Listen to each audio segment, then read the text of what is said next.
ከማንም ጋር አትወዳደር። ትላንት ከነበርከው ማንነትህ የተሻልክ ለመሆን ብቻ ጣር። ራስህን ካላከበርክ ዓለም አንተ እንድታከብር መንገድ አታሳያትም። ፀሐይ ለመውጣት የሰውን ፍቃድ አትጠይቅም። አንተም ለመታወቅ የሰውን ይሁንታ አትጠብቅ። የ1000 ማይል ጉዞ በአንዲት እርምጃ ይጀምራል። ዋናው ነገር ግን እርምጃውን አለማቆም ነው። ስኬት ማለት ከሽንፈት ወደ ሽንፈት ያለ ተስፋ መቁረጥ መጓዝ ነው። ተራራን የሚያንቀሳቅስ ሰው ትናንሽ ድንጋዮችን በመሸከም ይጀምራል።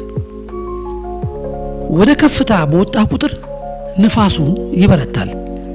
ለታላቅ ስኬት ታላቅ ፈተና የግድ ነው።